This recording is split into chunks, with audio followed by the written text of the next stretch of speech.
I think we're live. Yes, we live. Good evening, people. You've been joined today by Arunima and Zinnia from Ames Global. Hope you're all well. I'm finding the Auckland cold very cold, as you can see. So we've just come back today. I think we did our last session about 3 weeks ago, if I'm not wrong. And there's a lot of things that we still don't have the answers to. But there are quite a lot of things that we do know are happening. So what we want to try and do today is answer to as many questions as we can. There's a lot of movement in the onshore space. So we will try and sort of pick up those questions, give you the answers, give you some information to make sensible and informed decisions. Zinnia, anything else before we jump into this? Yeah, I think we're at a point now where we can appreciate, or the opposite of appreciate, that immigration was very quiet in the early days of COVID-19, like when alert level 3 and 4, because just a handful of workers were operational and there were no announcements coming through and everybody was quite desperate for announcements. So we went from that to the other extreme of it, where immigration has just flooded us with announcements like every week, and the website's changing almost every couple of days. So I think what's happened is, if you look at the past 4 months holistically, the weight of the announcements has all fallen around this time, and all of those announcements that came through maybe say in the past 30 days are all active now. So there's a lot of things moving and happening because all of these announcements are now taking live shape. Thank you. So guys, for those of you that are slowly joining in, I will give it a few minutes for people to join in. We have been collecting a whole lot of questions. I can see, hi Kay, you're here. You've asked the question. I will definitely come back to your question. I've got that written here. I think I've got about 5 topics that I want to talk about today.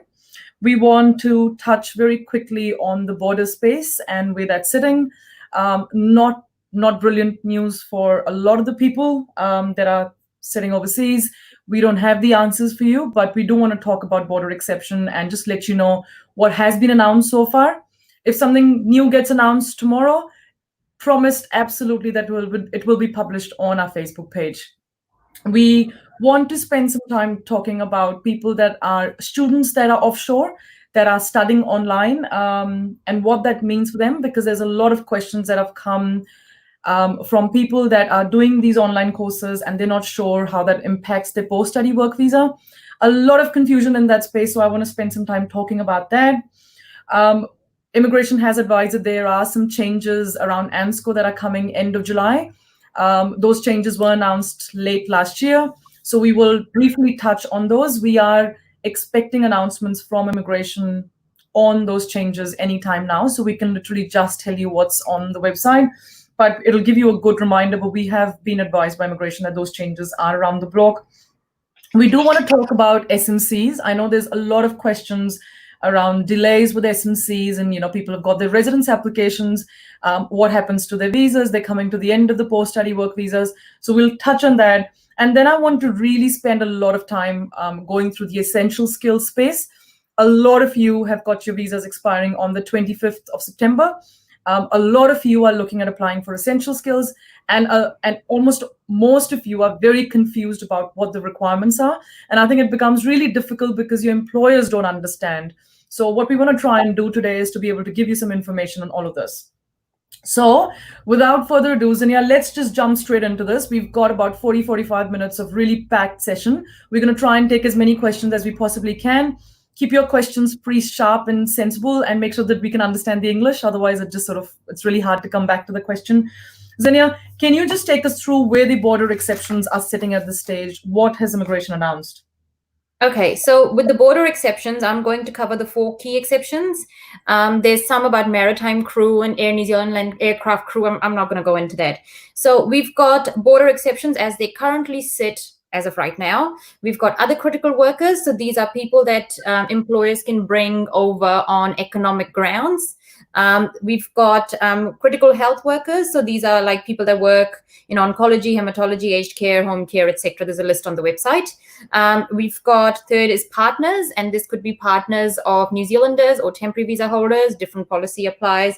And the fourth one is humanitarian. I'm not going to go into it too much, but humanitarian is when people have like a really pressing reason to come to New Zealand, not just my life is there and all my stuff is there, I need to come back to my job. So that's not humanitarian.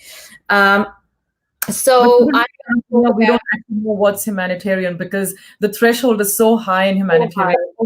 It's almost not worth discussing it because nobody really gets through it. So we're just going to talk about something that we'll talk about the criteria. That's why I won't spend too much time on other critical workers either, for the same reason. It's extremely high threshold, but because a lot of questions get asked, I think it's worth discussing it. Other critical workers is divided into two categories: short-term, long-term. Short-term are the ones that need to come to New Zealand for less than 6 months. Long-term are the ones that need to come to New Zealand for more than 6 months. Now, the key thing here is you need to meet at least one of the short-term criteria before you are eligible for long-term. Most of the people want to come for a longer period of time anyway, because these are people that were holding visas and are stuck offshore. So they had visas for like 3 years or 5 years. So I'm going to talk about short-term criteria. That is the trickiest one to get through. The key criteria, one of the key criteria you need to fulfill is that you need to have unique experience and technical or specialist skill in New Zealand. Now, that sounds pretty straightforward, that, oh, you could be on skill shortage list, you have unique experience, but it is really not that straightforward. Unique experience actually means skills that are not obtainable in New Zealand, which means they can't be gained in New Zealand. That means they're only available overseas. They cannot be gained in New Zealand. Plus, they're not currently available in the whole of New Zealand. So that skill set is not available anywhere in New Zealand. So these two things combined meet the definition of unique skill set.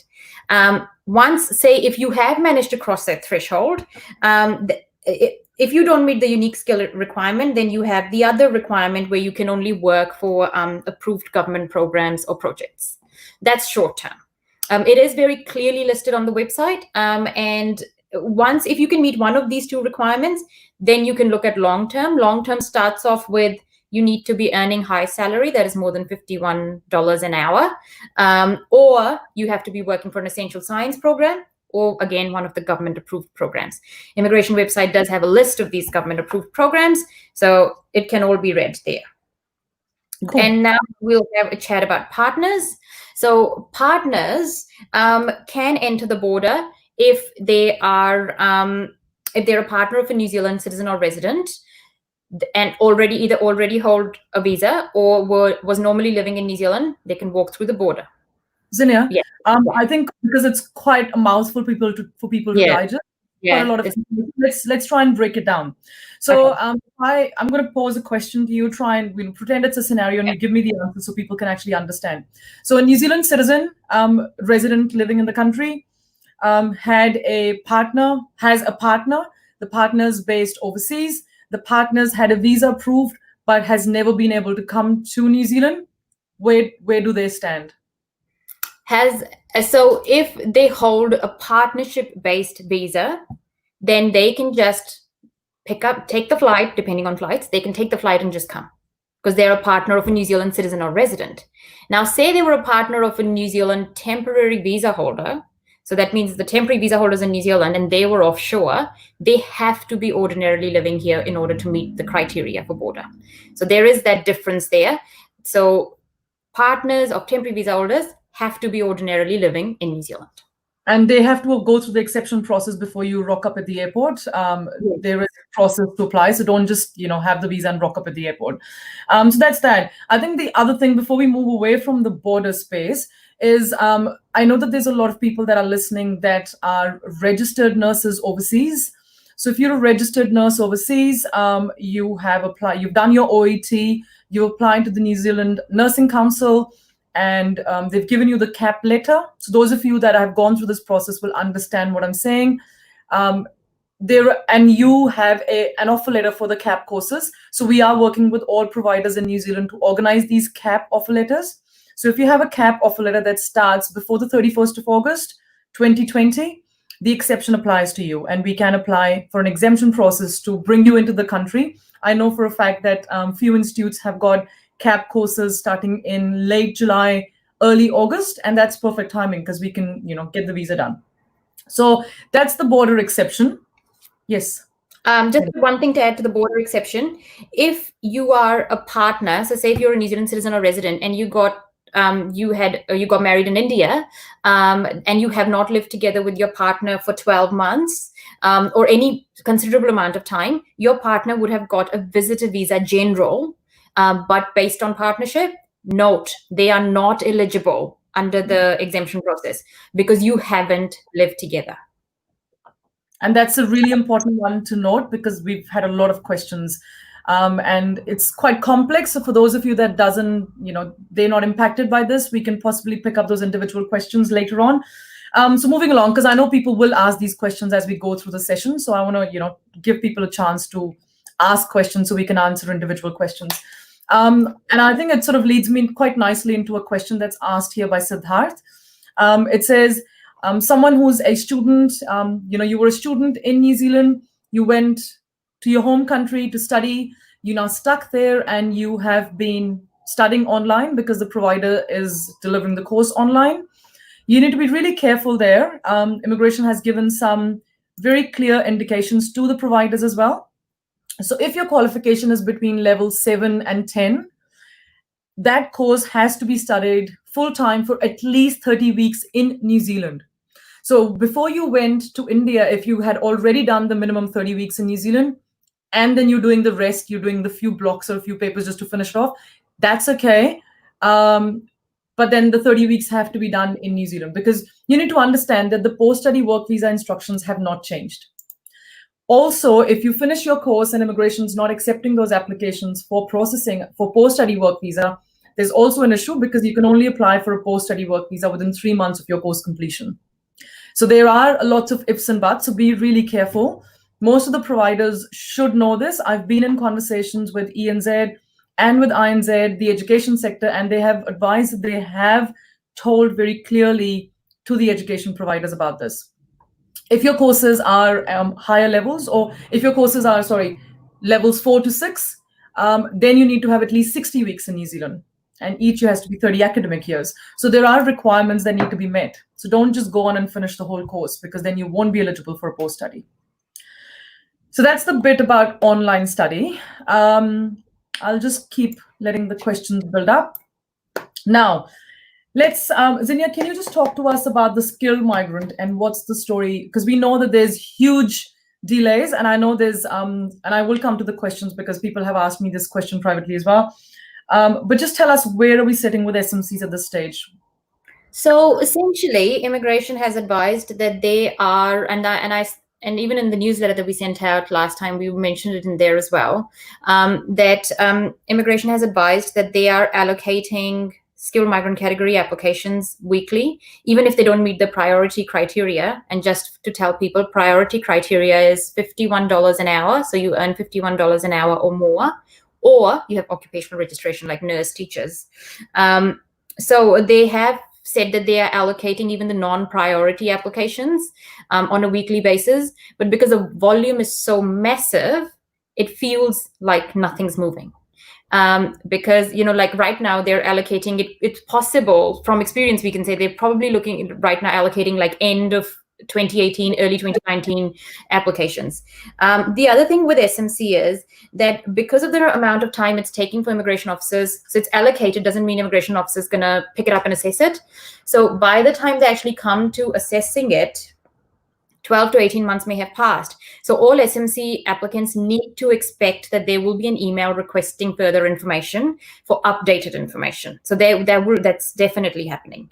The other thing people also have to be mindful of, a lot of people visas are expiring in this duration of 12 to 18 months while they wait. So we're getting a lot of clients are asking a lot of questions that can my SMC application be approved because my visa is coming up for expiry? Short answer is no, because it is your obligation and responsibility as per INZ rules to maintain a valid visa. So you absolutely have to look at renewing your visas if the SMCs are still in process, because there are going to be large delays in that space.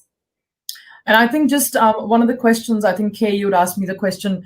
I don't know if your name's Kay or Sid, but Kay said you had asked the question that you, let me just read out your question. So you talked about if someone has applied for an SMC and they're still employed, and if everything's going well and they're waiting for the application processing, sort of what happens to the visa.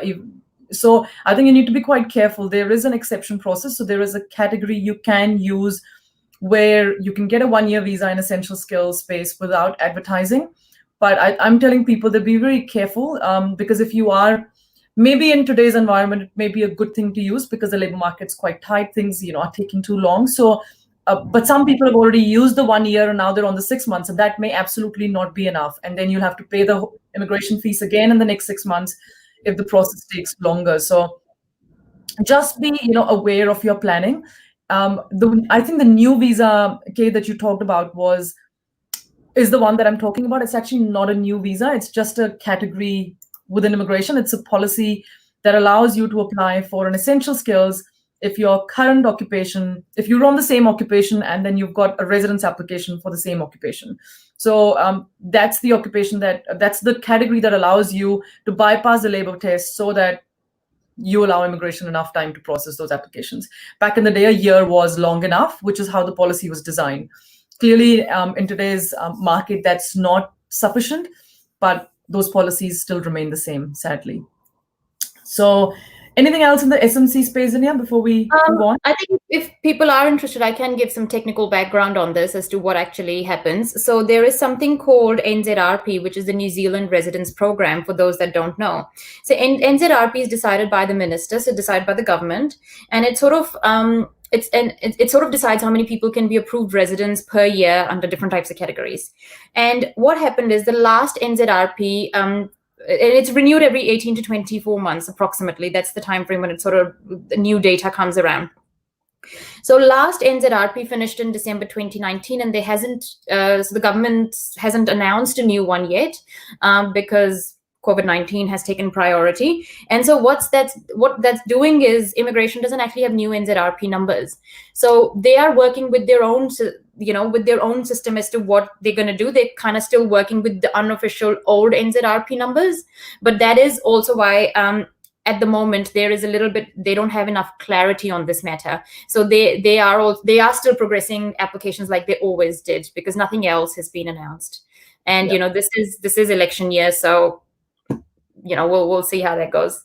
I mean, the thing is, and I can tell this to people, there is no one explanation for anything. It is absolutely unacceptable what's happened with these residence applications, because there's millions of dollars that are sitting with immigration, and I'm part of many groups, and I see people posting comments that they've taken the money, and if it was going to take so long, why was that not advised up front? And I absolutely agree. I think it's almost misleading on immigration's part, because they've got the money, and then people have to pay twice or thrice. They have to renew their work visas, and they pay $400 and something again each time. And I think it's just ridiculous.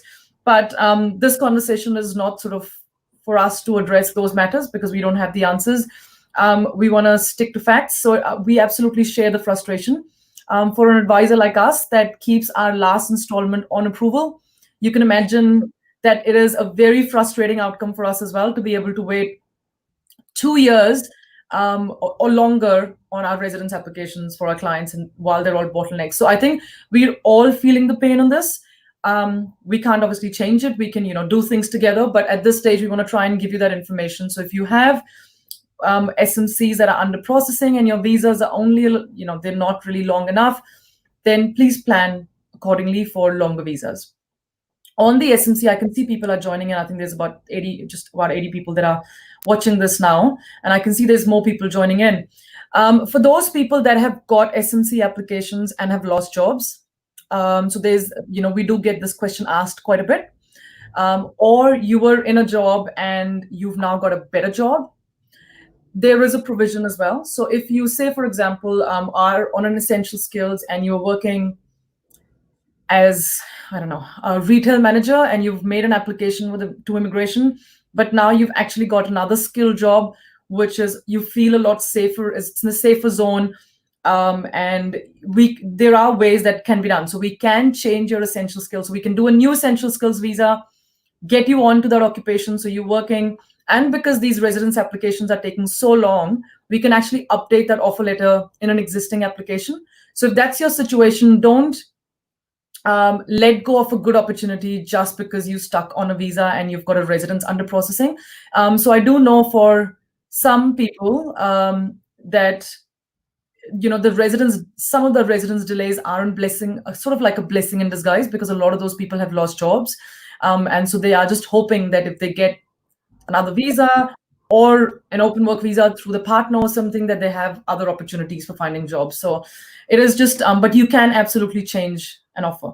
Anything else on the SMC space, Inya, before we move along? No, let's move on to visas, work visas now. Okay. I'm quite keen to, I can see that there's quite a few questions coming up here. We'll quickly talk about the ANSCO changes. Now, that's the big one that's possibly going to come in the next few weeks. Clearly, we are expecting announcements from immigration. They haven't come in just yet. The essence of this change is that the assessment of essential skills applications is going to shift from the ANSCO matching of an occupation to the pay rate. So currently, if you are working as a systems analyst, well, actually, that's a wrong choice, because they'll always be paid higher. But say you're working as let's say the most common one, as a restaurant manager, and you at $24. Currently, the threshold for essential skills is $21.68 per hour. If you meet all the ANSCO requirements, and sometimes immigration has been doing a lot of ANSCO checking, as you guys may have seen, those applications, depending on how your ANSCO assessment goes, you may come out either with a 3-year, or you might have to go through the work and income route and come down with a 1-year.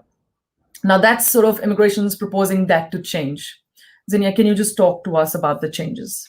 Yeah, so ANSCO will be removed from the assessment of the visa duration. So right now, the duration of the visa is decided by 2 factors: your pay and ANSCO code that immigration thinks is best fitting your role. So what's going to happen is, going forward, the visa duration will be decided by your pay only, and not ANSCO.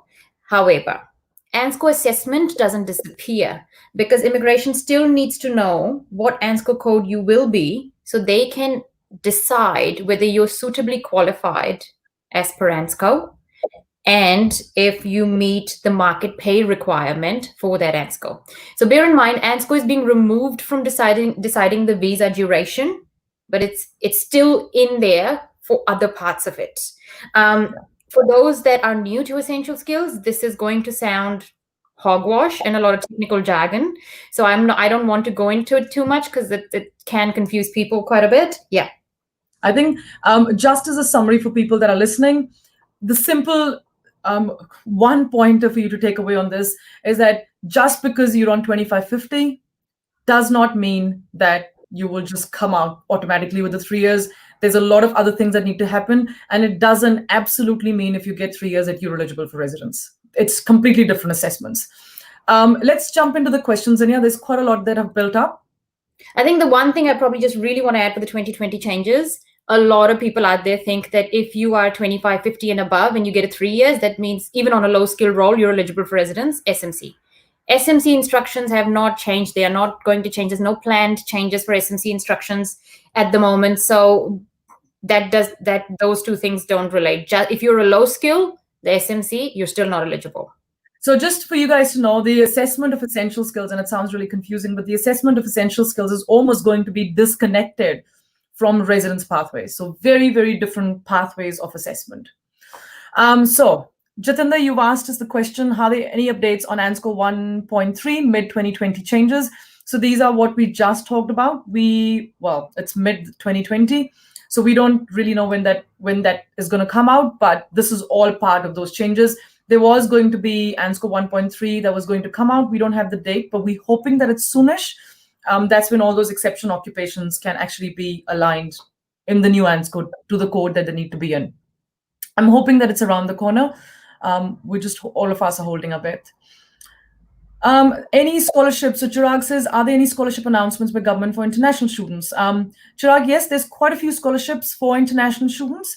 On our Facebook video, we've done quite a few videos with different providers where we have actually talked about scholarships, and these providers have come and they've talked about the kind of scholarships they've got. I suggest that you have a look at those videos. We work with all of those providers and many more, but we're happy to individually speak to you and see what may be the best for you. Diljit says, any relief for onshore and offshore migrants, workers, any plans, any hopes? Diljit, hi, I hope you're well. Thank you for all the good work that you do. I do not have any good news. You guys would know if there was any announcements, because we do post on our Facebook quite regularly. I absolutely share your frustration. Zinnia, let's move on to updates on essential skills visa. Now that's the big one, and that is for onshore people. And this is your unique opportunity to take as much information as you want from us on essential skills, and we'll give you the best that we can. Zinnia, can you just quickly tell us what's going on in the essential skills visa space? We've done so many of them since we came out of lockdown, and we've had quite a few approvals as well, and 100 plus PPIs.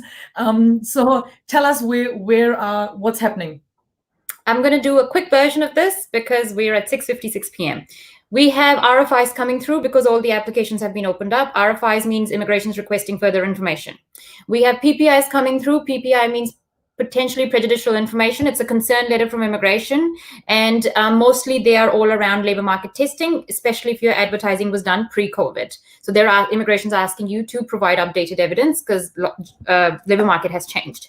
If there are any other concerns on the application outside of this that existed prior to COVID-19, they're still going through that as well. And then you have a decision.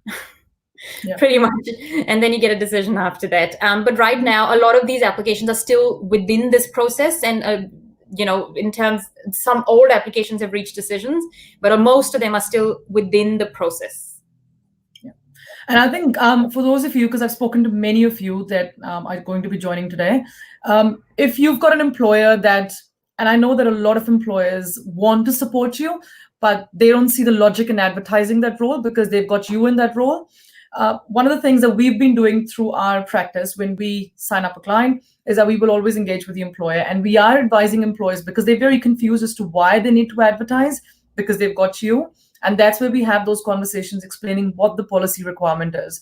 If you can explain to your employer, it's almost like you go to the future and tell them, if I'm not in the role, you'll have to advertise for this role, but in order to keep me in the role, you need to advertise now. And we do those conversations with employers as well. Zinnia, question for you. What if the entry date is expired for the partner of a temp visa? So I think it's with border exception. Yeah, border, yeah. So if your entry dates have expired, irrespective of the visa that you hold, you could be holding any type of visa, but if your entry dates have expired, what we are waiting on immigration has said that the new amendment bill gives the minister powers to take groups of people and extend their entry dates for up to 6 months. The amendment bill passed on the 15th of May. Nothing so far. We're still waiting to here how that's going to take shape. But that's what they said at the time, that the amendment bill gives the minister the power to do that for groups of people, because immigration doesn't want people individually applying for variation of conditions to extend their entry dates or applying for new visas. So got to wait and see. Diljit, I won't sort of pick up. I know it's a comment and I share it. Mansi, any changes on essential skills visas? We've just touched on those changes, Mansi. So once the video is over, maybe just listen to it once more. There's some changes likely coming end of July, and just some internal changes in how immigration is processing these. In the essential skills space as well, I think, Zinnia, it may be worthwhile talking about the new WINS process. Yes, okay. No, because we've done it for a few of our people. Previously, you just needed to do one work and income portal. So can you just take us through what happens when work and income doesn't list the position? So if you've listed the position with work and income for a low skill role, and what that means is that you would fill out a vacancy template form, or you'd fill out that form on the work and income website. It'll go to work and income. Somebody from a Ministry of Social Development, like a representative from there, would email you asking you to fill out a form. That process is still the same. So once you've done that, and if work and income is not able to refer any suitable candidates, they are going to ask the employer to list on this other portal, which I call Work and Income COVID-19 portal, because there is no name for it. So that's just what I call it. So they're going to ask the employer to list on the COVID-19 portal, and it's more of an automated system. So there's no manual involvement there, and you list your advert there. You have to list it for minimum 5 days, but the portal allows you to list it for 5, 7, 30, or 90 days. Nobody's going to list it for 90 days, let's be honest. But it does allow you that. And then you operate and you go through the portal, and then you can get a skill match report from there. You can also list on the portal by choice. So nothing stops you from list. It's a very Seek or Trade Me like portal. You can just list it by choice there as well. Yeah. So obviously the reason why we know this is because we've done a few of these. So if you've got your applications and you need help, you know exactly where to reach us.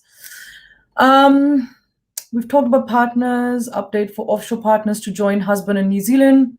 There's a question here. Any update for offshore partners to join husband in New Zealand? Adelia, we don't know if your partner is a New Zealand citizen or temp visa holder. Okay. Yeah, Adelia, if you can just offer that information, then I can give more accurate advice. Okay, which one? Take this one from Baines.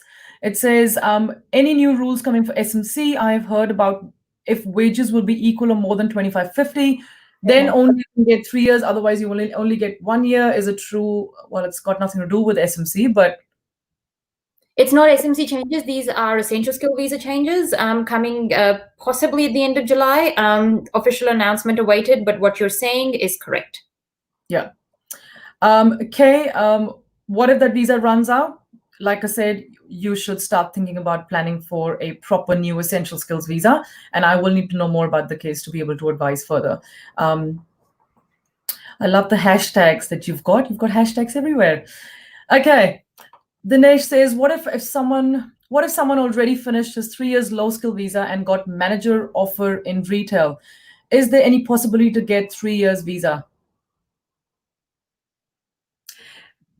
Very little information has been offered. So the thing that you need to understand is that when you got the low skill visa previously, like we said, it was based on the ANSCO suitability. Now that whole thing is changing, the test is shifting, and it's around salary. But if an employer suddenly gives you 25.50 and maybe the store manager's only on 25, it doesn't quite make sense, isn't it? So there's a lot of things have to add up. It has to make sense. Okay, keep going. Clive's asked a question here. Do you have any idea when offshore online work visa applications will start for accredited employers into services? Offshore work visa, offshore applications in general, be it work visa, visitor, doesn't matter. Offshore is all stopped at the moment, and it's unlikely they will start until border reopens. It's hard. Immigration might start allowing little cohorts of people to come through, and this might start making groups for border exceptions, but we don't have any information on that. Immigration minister has confirmed that they will not process offshore until border doesn't open. Cool. Zania, you may want to take the next one from Annaret as well. Okay, Annaret. If you are in New Zealand and applied for a new group application under accredited employer work to residency where the partner is currently working, will this application be looked at in the same light and processing timeframe as a family trying to apply from overseas? No, onshore applications are progressing. And if I have you right, onshore applications are progressing, temporary visas are progressing as per normal. Now, they have gone back to their usual timeframes. So they are just being processed in 2 or 3 months, whatever the immigration used to do in the past anyway. So if you are onshore, you will not experience the delays that offshore is, because offshore is not being processed. Let me know if I haven't got your question right, if I haven't got the answer right to the question. I think we might get into Russell's comment as well, because that's pretty much the same. Been married for a long time. He moved here September 2019. Was supposed to have the family here. And yeah. Hi, Russell. We've spoken before. So he's moved in September 29. They were supposed to be here before COVID kicked in. My kids and my wife doesn't have one. We have now informed we should apply for an exemption. Should we apply on humanitarian grounds, and would she get a visitor visa to be here?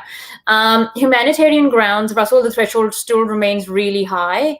But in saying that, if you can message me privately, because I do want to know what's happening with your residents. So let's just touch base offline, and then I'll be able to give you a bit more guidance on that. There's a really interesting question because I'm just scrolling through some of the questions. Thank you, Kinderji. That's always nice to hear from you. What is the scope of doing a level 8 applied management course? And I think for the person that's asking, there is no one answer. There's a lot of people that are looking and studying again, and they're going into the PG course because they want to avail the open work visa, because they want to have stability and be able to look for a job. But I think at the end of the day, when you are a new student and you're looking for a course, you do need to really know what you're putting yourself into, what course you're going into. I mean, there's a lot of people, no offense, please, but a lot of people that have come in for courses because they just didn't know, there were agents who just told them these people had never been to New Zealand. They didn't know. Immigration granted them the visas, and the agents got the commissions, the providers, So it was sort of all a circle, and these people were the customers, but they did these level 5 and 6 and, 7 business courses, but the courses didn't actually teach them anything. And often when I have a client that I'm talking to who's done these courses, my first question is, what are the skills that you've got that I don't have? What has the course taught you? So if you are coming to New Zealand, I think you need to be quite careful and informed about what you're studying. And that's what we're doing with our clients. So we do student visas from around the world, but we don't just send them into a business course because that is the cheapest option. That's not how it works. If you're looking for that, then maybe coming to New Zealand is not the right choice for you. So that sort of answers the spiel. Russell, so if I have a talent, Russell, these changes, the ANSCO 2020 changes that we were talking about, they are to do with essential skills. So you have a talent visa, so it doesn't affect you. I do want to pick up this question. Oh, I lost my track of question. Sorry. I'll let you go. No, that's all right. I'm just I don't know. There's so many questions. I'm just trying to scroll through. There is this one question from Kaushal that I think is a good one, and it's like, are the new ANSCO 2020 changes better than the old work visa rules? And I want to give an example here. Say you're a retail manager currently, earning $24 an hour, and there is no ANSCO problems. You currently get 3 years, right? You get a 3-year visa. You can support family, this and that. When the new changes come in, the same retail manager earning $24 until the HR agrees to give him $25.50 would now be getting a 1 year. So for that person, these rules are not good. But for that, say a truck driver who was getting $28 an hour and would have got a 1 year in the past because truck driver was a lower skilled role, would now get it 3 years. So the changes are better for him. So it just depends on your situation. It can't be good or worse. Like it just, some people are disadvantaged and some would be advantaged. Thank you. That's a good example. Larry, we just covered the non-priority queue, and we just gave some examples. As per our understanding, again, there's no published data. We've seen some movement from late 2018 in the non-priority SMC queue. It's trickle feeding, so it feels like it's nothing. There's a question, Zenia, you might want to take that. I don't know what the question is, but it talks about sector agreements and region agreements in the new changes. Can you read out the question to me? I can't see it. Can you also advise us clearly about sector agreement and region agreement in the new changes? So the sector agreement and the regional agreements, well, it's actually just sector agreements, and the regional changes in terms of labor market and all of that, they're not coming in this year, they're for 2021. So if you look at immigration's website, and I've got it open on my screen, and it says changes to work visas 2020 and 2021. There is a whole bunch of changes for 2021. Those are the major segment of changes. That work is still underway. It's still being done. We don't know what the ETA on that is. But the 2021 are the ones, 2021s are the ones that we've been told are coming. So 2021 will be next year. Cool. Thank you. I've got some lovely people here that are trying to fend some answers for us. Thank you, Gurpreet and Kinder. Harpreet, you've asked a really good question, and I want to talk about this question because we do get this question asked quite a bit. It says, is it safe to change jobs at this stage with the current labor market situation and apply for essential skills? It is a really good question, and I can sort of tell you from our own practice, because we can only sort of give away so much from our own cases that we're doing. The situation is actually it's not what we initially thought it would be after the advertising. There are some industries in some areas where the advertising outcomes are very different. to what we initially thought. So it's not definitely not a blanket rule that do not advertise right now because you'll get a lot of New Zealand workforce that is eligible. It's very different outcomes. So for some people, it's great right now. For some people, it's not great right now.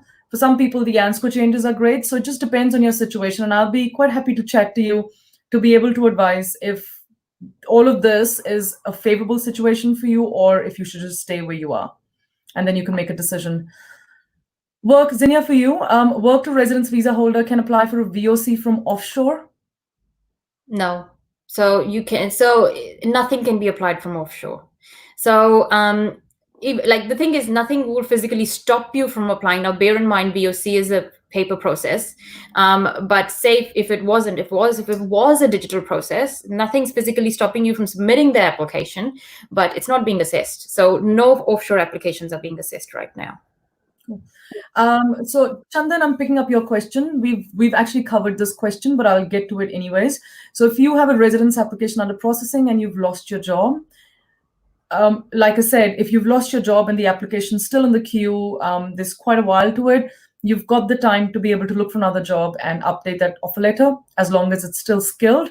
And obviously, you need to change your visa to be able to work in that position.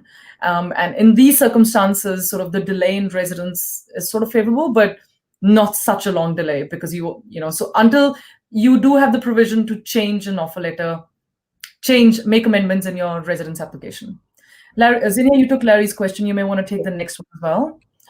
If I'm in secure employment as a tradesman and I've applied for my residency visa, can INZ ask my employer to re-advertise the job? Larry, no. If they can, advertising is not a policy in the residence visa space. Whether you're SMC or credited employer doesn't matter, but it's not a policy there. It's only a policy for a work visa space. So say if your work visa was expiring and if it was essential skills, then of course you have to re-advertise to file a new visa. But if it's just a question related to residency while you wait it out, they cannot ask you to re-advertise the job. Uncle, really good question. I talked about exactly your situation a few minutes ago. So you're saying you're a motel manager, your job search finishes in Jan, you're planning to apply in September because you want to be safe and you don't want to go on to an interim visa. You talk to the employer about advertising and the employer says that they can't advertise because it's, the position's not vacant.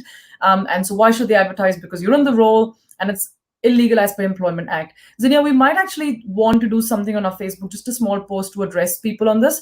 So Uncle, what we are doing as part of our job when we take up applications is that we do engage with the employer. It is absolutely not illegal. What needs to happen is that at the time that an application is assessed, the employer needs to confirm to immigration that they have tested the labor market and in giving a migrant a job that they haven't disadvantaged a New Zealander. And the only way to do that is through advertising. So it's just, obviously when you have conversations with the employer and when we have it from a legal perspective, it is quite different, but it is absolutely not illegal. But I can understand from an employer's perspective that doesn't have too much of an understanding of the immigration system or that hasn't done applications previously, that they might think that it doesn't make sense. I can't advertise for a position that's not vacant. So if that helps, we might try and see if we can post something that you can use, but I'm quite happy to have a chat with you after this. Just to expand on that, following the employer needs to follow immigration law as a part of the employment law. So employment law is here, and the immigration part that applies to the employer, which is hiring a worker with appropriate work rights, is a part of that big employment law.